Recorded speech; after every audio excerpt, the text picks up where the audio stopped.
कि कांस्टेंट की वैल्यू यहाँ पे 1 होती है, तो हमने क्या लिखना था ई डिवाइडेड बाई रो, लेकिन ई एयर के लिए ई जो है वो किसके बराबर होता है बी के, तो आंसर में क्या बन गया बी बाई रो। और बी बाई रो जो है अगर मैं बात करना चाहूंगा यहाँ पे तो ये जो काम है बल्क मॉडुलस जो है वो किसके बराबर हो जाता है प्रेशर के, तो ये फॉर्मूला क्या बन गया। तो कल वाली क्लास में हमने क्या जान लिया था कि वेलोसिटी जो है ना सर उसके फॉर्मूले हमने पता कर लिए थे कि वेलोसिटी जो है सर उसका फॉर्मूला क्या क्या जो है वो अवेलेबल है हमारे पास, कि लॉन्गिट्यूडनल वेव है तो फॉर्मूला क्या है, ट्रांसवर्स वेव्स हैं तो फॉर्मूला क्या है, उनके बारे में अगर मैं बात करता हूं तो वेलोसिटी जो है सर, वेलोसिटी का फॉर्मूला था के, ठीक है, अंडर रूट टी और डिवाइडेड बाई कितना था म्यू, कि वेलोसिटी जो है सर वेलोसिटी का फॉर्मूला है के under root T divided by mu, ये फॉर्मूला था सर। और ये फॉर्मूला किसका है, वेलोसिटी का। कौन सी वेलोसिटी थी ये जो है ट्रांसवर्स वेव्स जो थी, ट्रांसवर्स वेव की वेलोसिटी के लिए ये फॉर्मूला कल हम ड्राइव कर चुके हैं, ठीक है।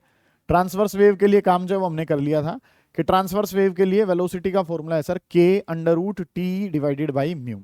एक फॉर्मूला जो है वो कल हम और पढ़ के गए सर, उसका नाम था v इज इक्वल टू के under root E divided by rho. और ये फॉर्मूला जो है ये हमने पढ़ा सर, किसके लिए पढ़ा था ये फॉर्मूला, लॉन्गिट्यूडनल वेव। इतनी बातें जो है सर वो मुझे पता है, इन बातों के बाद वाली चर्चा जो है सर वो हमने अब करनी है। ये जो है एक हमारे पास क्या है, ट्रांसवर्स वेव के लिए फॉर्मूला कल पढ़ा दिया था, एक जो है वो हमने लॉन्गिट्यूडनल वेव के लिए कर लिया था। अब जो हमने काम करना है सर वो काम करना है हमने साउंड के लिए, ठीक है। हमने जो है वो काम किसके लिए करना है, हेडिंग डालेंगे velocity of sound in air. Sound की वेलोसिटी के लिए काम जो है ना वो हम कर रहे होंगे कि साउंड की वेलोसिटी जो है सर वो कैसे निकल पाएगी, उसके लिए काम जो है ना वो हमने करना है। और वो काम जो है वो मेरे पास क्या होगा, velocity of sound in air. बड़ा शानदार काम है, velocity of sound in air.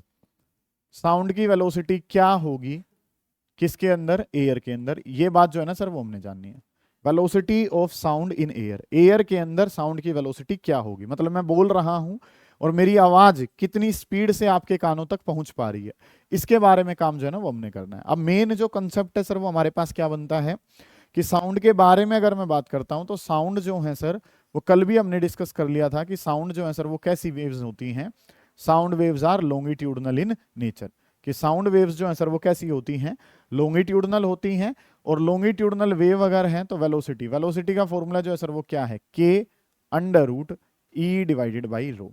कि वेलोसिटी के बारे में सर अगर मैं बात करता हूं तो वेलोसिटी का फॉर्मूला जाना हमने के under root E divided by rho. ये काम जो है ना सर वो मुझे पता है, लेकिन मैं तो क्या पता करना चाहता हूं, मैं ये पता करना चाहता हूं कि ये वेलोसिटी जो है मैं बोल रहा हूं एयर में से मेरी आवाज जा रही है तो कितनी स्पीड जो है उसकी रही होगी, ये पर्पस जो है ना वो मेरा है। तो इस बात को बताने के लिए हमारे पास जो है पिक्चर में आते हैं न्यूटन साहब, और न्यूटन्स फॉर्मूले के बारे में हम यहाँ पे चर्चा करेंगे, ठीक है। न्यूटन्स फॉर्मूला जो है, न्यूटन साहब ने फॉर्मूला दिया, अजम्पशन दी, ठीक है, न्यूटन्स फॉर्मूला, ठीक है।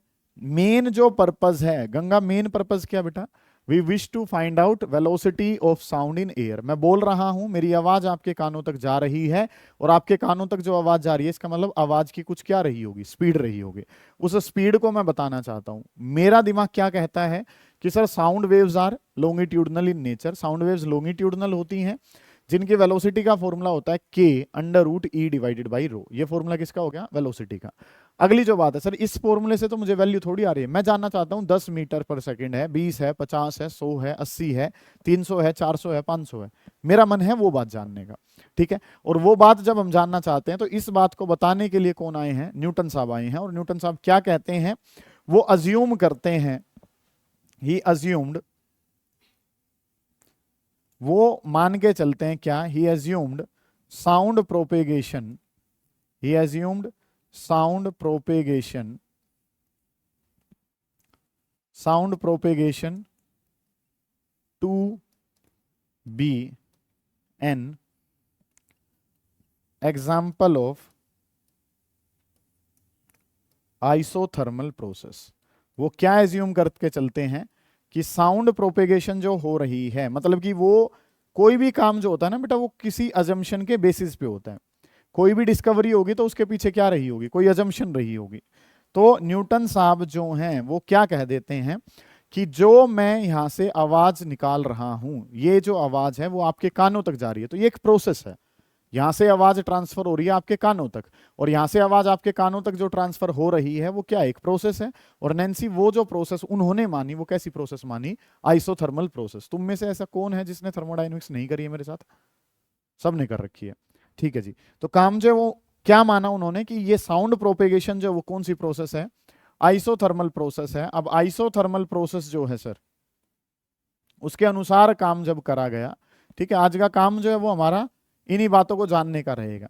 उन्होंने क्या बताया कि साउंड जो प्रोपेगेट कर रही है वो एग्जाम्पल में आती है, किसके एग्जाम्पल के अंडर चली जाती है, वो आइसोथर्मल प्रोसेस। और आइसोथर्मल प्रोसेस के बारे में हम क्या जानते हैं सर, आइसोथर्मल प्रोसेस की इक्वेशन होती है कि pressure into volume is equal to constant के बराबर, PV is equal to constant होता है। ये बात जो है वो हम जानते हैं, और ये बात जो है वो यशिका में किसके लिए पता है, एक आइसोथर्मल प्रोसेस के लिए मुझे ये बात पता है कि एक आइसोथर्मल प्रोसेस के लिए पीवी इज इक्वल टू क्या रहता है सर, कांस्टेंट।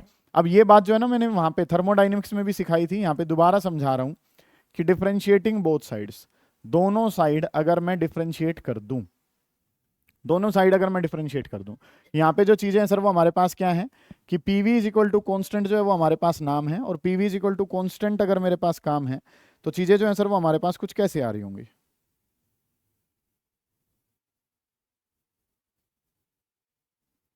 ठीक है, कि आइसोथर्मल प्रोसेस है, और एक आइसोथर्मल प्रोसेस क्या होती है सर कि जिसमें पीवी इज इक्वल टू क्या रहे, कांस्टेंट रहे। आइसोथर्मल प्रोसेस से खुशी आप इतना जानते हो कि प्रेशर इनटू वॉल्यूम कांस्टेंट है, डिफरेंशिएटिंग बोथ साइड्स। इस काम को हल्का सा एक बार दोबारा भी अगर मैं बताना चाहूं तो हमारे पास क्या है कि डिफरेंशिएशन मैं करना चाहता हूं किसका, first function multiply by second function.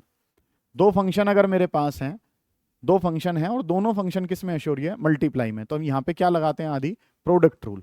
और प्रोडक्ट रूल जो है अंश वो क्या कहता है बेटा कि first function as it is derivative किसका, सेकंड का, फिर क्या होता है सेकंड वाला एज इट इज डेरिवेटिव किसका, फर्स्ट का। और this rule is known as product rule. ये जो काम है वो हम पहले से ही करके आ चुके हैं सर, ठीक है।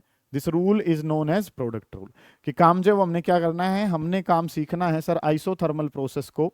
क्यों पढ़ना है आइसोथर्मल प्रोसेस, क्योंकि दीक्षा आपने जाना है कि सर मेरा पर्पस था कि साउंड की वेलोसिटी एयर में कितनी है। इस बात को जानने के लिए हमें न्यूटन साहब ने क्या बताया कि जो ये प्रोसेस है, साउंड जो प्रोपेगेट कर रही है, आप बोल रहे हैं, आवाज हमारे कानों तक आ रही है, ये जो प्रोसेस है ये कैसी प्रोसेस है, एक आइसोथर्मल प्रोसेस। और क्योंकि ये एक आइसोथर्मल प्रोसेस है तो आइसोथर्मल प्रोसेस की इक्वेशन क्या होती है, PV into V, P into V is equal to constant. दोनों साइड डिफरेंशिएट करता हूं तो सर ये वाला फंक्शन जो ये क्या मान लिया गया, फर्स्ट, और ये वाला फंक्शन क्या मान लिया गया, तो first function as it is derivative किसका, सेकंड का, सेकंड वाला एज इट इज डेरिवेटिव किसका, फर्स्ट का, और कांस्टेंट का डेरिवेटिव जो है सर वो कितना है, 0 है। P as it is d v का, v as it is P का, p d v v d p is equal to किसके बराबर हो गया, कांस्टेंट, और कांस्टेंट का डेरिवेटिव कितना होता है, 0। आप जानते हैं इस बात को। चलो जी आगे बढ़ते हैं, थोड़ा सा ध्यान से समझेंगे कि यहां पे अगर मैं बात करता हूं तो पी डीवी को मैंने यहीं पे ही रखा, तो ये जो काम है सर उस तरफ जाके क्या बन गया, माइनस का वी डी पी हमारे पास हो गया। ये प्लस में वैल्यू है, उस तरफ जाके वैल्यू किसकी होगी, माइनस की। इसमें अगर मैं पी को यहीं छोड़ देता हूं तो पी जो है वो क्या हो जाएगा, माइनस का वी डीपी, और ये डीवी जो मल्टीप्लाई का था एक था वो कहाँ आ जाएगा बेटा, डिवाइड में। इतनी बातें आपको पता हो, समझ पा रहे हो आप मैं क्या कहना चाह रहा हूं। मैंने बताया कि एक आइसोथर्मल प्रोसेस में प्रेशर इनटू वॉल्यूम क्या रहता है, कांस्टेंट रहता है, PV is equal to constant. और अगर PV is equal to constant है तो PV is equal to constant वाली जो इक्वेशन है वो किसको कोरस्पॉन्ड करती है, आइसोथर्मल को। मैंने फिर सर यहाँ पे क्या कर दिया, मैंने डिफरेंशिएशन कर दिया दोनों साइड। तो एक फंक्शन फर्स्ट है, एक सेकंड है, first as it is second का derivative, second as it is first का डेरिवेटिव, और कांस्टेंट जो नंबर है सर, कांस्टेंट का डेरिवेटिव जो है सर वो क्या होता है, 0। ये वैल्यू प्लस में है, उस तरफ जाके क्या हो जाएगी, माइनस में। मल्टीप्लाई वाली चीज जो है वो कहाँ आ जाएगी, डिवाइड में। इतनी बात जो है ना सर वो मुझे पता चलती है, ये काम जो है वो हमें समझ में यहाँ तक आ रहा है, इतनी बात जो है ना वो मुझे पता है, सही है। अब इन चीजों को अगर थोड़ा सा मैं यहाँ पे समझाऊं तुम्हें तो काम जो है वो हम क्या करेंगे, सुनो ध्यान से कि सर प्रेशर पता चला है, और प्रेशर पता चला है किसके, माइनस का डीपी, और इसको मैंने लिख दिया dV whole divided by V. क्या मैं इसको ऐसे लिख सकता हूं, देखो कि ये डिवाइड के डिवाइड में वी है, ये कहाँ चला जाएगा, ऊपर ही चला जाएगा। मतलब कि ये जो वी यहाँ पे मल्टीप्लाई में था भाभी का, वो कहाँ भेज दिया बेटा, डिवाइड के डिवाइड में। डिवाइड के डिवाइड से चीज जो दोबारा कहीं चली जाएगी, ऊपर ही चली जाएगी। अब इनके बारे में अगर मैं बात करता हूं तो ये जो फॉर्मूला है ये फॉर्मूला जो है सर वो हम यूनिट नंबर 7 में पढ़ते हैं, और ये फॉर्मूला चला जाता है बल्क मॉडुलस के। किसके बराबर होता है ये? बल्क मॉडुलस के। तो P जो है, ये जो वैल्यू है इस तरफ, ये जो आंसर बना है इसको जो है वो हम क्या पढ़ते हैं? B पढ़ते हैं। ये dP divided by dV divided by V, ये फॉर्मूला जो है वो किसका है? B का। B जो है सर वो हमारे पास क्या होता है? Bulk modulus. होता क्या है वो हम डिस्कस करेंगे, ठीक है। बी जो है सर वो हमारे पास क्या है? Bulk modulus. और ये बल्क मॉडुलस जो है ना वो एयर के लिए किसके बराबर हो जाता है? ई के, इलास्टिक मॉडुलस के बराबर। यहां से ये जो चीज बन रही है, ये फॉर्मूला जो है रितिका, ये फॉर्मूला किसका है? बल्क मॉडुलस का। हम बात किसके लिए करना चाह रहे हैं? एयर के लिए। और एयर के लिए जो वैल्यू आदि किसकी होती है? बल्क मॉडुलस की। सर वही वैल्यू किसकी होती है? इलास्टिक मॉडुलस की। ई जो है सर वो क्या है? इलास्टिक मॉडुलस, ठीक है। इस तरीके से काम जो है ना वो मैंने करा। हम चाहते क्या है? एम क्या है? एम है sir we wish to find out speed of sound in air. तो साउंड के बारे में पता लगाया गया कि साउंड वेव्स जो हैं सर वो कैसी होती हैं? लॉन्गिट्यूडनल। और लॉन्गिट्यूडनल के बारे में कल जान चुके हो कि लॉन्गिट्यूडनल की वेलोसिटी क्या होती है, ये। अब हम तो इसका एक आंसर चाहते हैं सर कि आंसर क्या बने। तो उसके लिए हमें क्या पता चला? हमें न्यूटन साहब ने आके बताया कि जो ये साउंड प्रोपेगेशन की प्रोसेस है, ये प्रोसेस जो है सर वो कैसी है? आइसोथर्मल प्रोसेस है। और क्योंकि ये आइसोथर्मल प्रोसेस है, तो आइसोथर्मल प्रोसेस की इक्वेशन क्या होती है? P V is equal to constant. Differentiation करा तो P as it is V का derivative, V as it is P का डेरिवेटिव इज इक्वल टू क्या हो गया? कॉन्स्टेंट का डेरिवेटिव 0। प्लस में वैल्यू थी आयुष, उस तरफ जाके क्या होगी? माइनस की। ये डीवी जो मल्टीप्लाई में था बेटा कहाँ चला गया? डिवाइड में। अंश जो ये वी ऊपर था उसको डिवाइड के डिवाइड में भेजा। ये जो आंसर होता है सर, ये पूरी टर्म क्या कहलाती है? Bulk modulus. और एयर के लिए बल्क मॉडुलस और इलास्टिक मॉडुलस क्या रहते हैं? सेम। तो काम जो वो हमने क्या पढ़ा कि सर हमारे पास आंसर था कि v इज इक्वल टू, अगर मैं वेलोसिटी को सीधा ही के कांस्टेंट की वैल्यू यहाँ पे 1 होती है, तो हमने क्या लिखना था? e डिवाइडेड बाई रो। लेकिन e एयर के लिए e जो है सर वो किसके बराबर होता है? b के। तो आंसर में क्या बन गया? b by rho. और b बाई रो जो है, अगर मैं बात करना चाहूंगा यहाँ पे, तो ये जो काम है बल्क मॉडुलस जो है सर वो किसके बराबर हो जाता है? प्रेशर के। तो ये फॉर्मूला क्या बन गया? p by rho. इतनी बात सही समझ में आ रही है कि अगर मैं बात करूं तो वेलोसिटी, वेलोसिटी किसके बराबर है? Under root e divided by rho. Elastic modulus किसके बराबर होता है? Bulk modulus. और बल्क मॉडुलस जो है सर वो किसके बराबर प्रूव करा है? प्रेशर के। और एटमॉस्फेरिक कंडीशन में प्रेशर की वैल्यू हमें पता है, रो की वैल्यू पता है, और इन वैल्यूज को जब हम पुट करते हैं तो ये आंसर जो है वो आंसर आ जाता है सर 280 मीटर पर सेकेंड। ये जो आंसर है वो किसके बराबर आ गया? 280 मीटर पर सेकेंड। कि नॉर्मल टेम्परेचर पर जो एयर प्रोपेगेट कर रही है, एयर के अंदर जो हमारी साउंड प्रोपेगेट कर रही है, उसकी स्पीड कितनी है? 280 मीटर पर सेकेंड। लेकिन एक्चुअल रिजल्ट से जब ये आंसर पता लगाया गया, नॉर्मली जब हम बात करते हैं तो वेलोसिटी ऑफ साउंड जो है अप्रोक्सीमेटली, अलग अलग डाटा जो है वो दिया होता है, लेकिन नॉर्मली ये आंसर जो है सर वो कितना होता है? 330 मीटर पर सेकेंड होता है। मतलब कि वैसे एयर की अंदर अगर हम साउंड की वेलोसिटी चेक करें तो आंसर कितना है? 330। हमारा फॉर्मूला क्या फाइंड आउट कर रहा है? 280। इसका मतलब इस फॉर्मूले में कुछ कमी है। ठीक बात है। कमी के बारे में अगर मैं बात करूं तो एरर, परसेंटेज एरर अगर ये निकाली गई, भाई कितनी कमी है इसके अंदर, तो लगभग लगभग जो है सर वो 16% का एरर है। कितने परसेंट का एरर है? 1-2% का एरर होता तो निभ जाता। इसका अंदर तो चेंज जो है वो क्या है? काफी ज्यादा है। मतलब कि इस वैल्यू में, इस वैल्यू में कितना का डिफरेंस है? 16% का डिफरेंस है। इसका मतलब न्यूटन साहब यहाँ पे जो अजम्पशन है उनको जो है वो करेक्टली नहीं डिफाइन कर पाए हैं। इसका मतलब क्या है कि साउंड प्रोपेगेशन जो है वो किसका एग्जाम्पल नहीं है? आइसोथर्मल प्रोसेस का एग्जाम्पल नहीं होंगे। इसको करेक्ट करने के लिए फिर कौन आते हैं? लैप्लास आते हैं। कौन आते हैं? लैप्लास। और वो क्या कहते हैं कि साहब आपकी बात ठीक है, बस एक छोटा सा चेंज ले आइए कि साउंड प्रोपेगेशन आइसोथर्मल प्रोसेस ना कह के कैसी कह दो? एडियाबैटिक। तो क्या पता आंसर जो है वो आपका ओके आ जाए। समझ पा रहे हैं हम बात को कि काम जो है वो क्या करना है आपने? मुझे तुम्हें क्या पता है? सर हमें पता है कि ट्रांसवर्स वेव्स की वेलोसिटी पता है, लॉन्गिट्यूडनल वेव्स की वेलोसिटी पता है। बड़ा शानदार टॉपिक है और ये पेपर में आता है। 5 नंबर के लिए डायरेक्ट भी आ जाता है कि write down Newton's formula for sound propagation in air. ठीक है, उसकी आपने क्या बतानी है? फिर एरर बतानी है, और उसके बाद वो क्या है? How does Laplace correct it. Laplace ने बाद में करेक्ट कैसे करा? तो सबसे पहले जो है sir velocity of sound in air जब मैं बताना चाह रहा था, तो मेरे पास पता है कि सर साउंड जो है वो किसका एग्जाम्पल है? लॉन्गिट्यूडनल वेव्स, जिनकी वेलोसिटी का फॉर्मूला ये है। अब इनमें डाटा जो है सर वो मुझे चाहिए। इस डाटा को आसान करने के लिए न्यूटन साहब ने क्या कह दिया कि भाई इस वेव की जो वेलोसिटी है वो अगर आप बताना चाहते हैं तो आप इसका मेथड जानो कि ये चीज क्या है, कि साउंड जब एयर में से जा रही है तो वो कौन सी प्रोसेस का एग्जांपल है, आइसोथर्मल। उन्होंने मान लिया कि ये किस प्रोसेस का एग्जांपल है, आइसोथर्मल का। और जब ये आइसोथर्मल प्रोसेस का एग्जांपल है तो इसका मतलब पीवी इज इक्वल टू क्या है, कांस्टेंट। एक फर्स्ट फंक्शन और एक second function, first as it is second का, second as it is first का, इज इक्वल टू 0। आयुष ये प्लस में, उस साइड जाके माइनस में, मल्टीप्लाई में है, डिवाइड में, ऊपर था डिवाइड के डिवाइड में, वो क्या बन गया, बल्क मॉडुलस। वही वैल्यू एयर के लिए बात करते हैं तो किसके बराबर भी होती है, इलास्टिक मॉडुलस। नैन्सी जब ये वैल्यू आपने यहाँ पे रखी तो हमें ई की जगह क्या पता है, बी, और बी को सर हम क्या कह सकते हैं यहाँ पे, पी। और ये वैल्यूज जब हमने एटमॉस्फेरिक कंडीशन में पुट करी तो हमारा आंसर कितना आया, 280।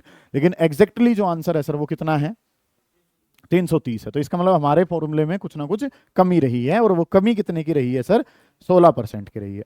तो how does Laplace correct it, तो मतलब कि अब जो है वर्ड जो है वो हमारे पास क्या बनेगा, लैप्लास करेक्शन। कल इनके बेसिस पे न्यूमेरिकल्स हम लगाएंगे। फिर वर्ड जो है सर वो हमारे पास क्या है, न्यूटन साहब के फॉर्मूले में हल्की सी कमी है, और उसको how does Laplace correct it, Laplace correction, Laplace ने इस चीज को करेक्ट कैसे करा, ये काम जो है ना सर वो हमने करना है। लैप्लास करेक्शन के बारे में हमने चर्चा करनी है।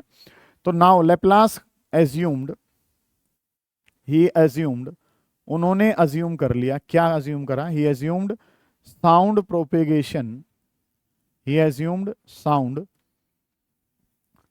प्रोपेगेशन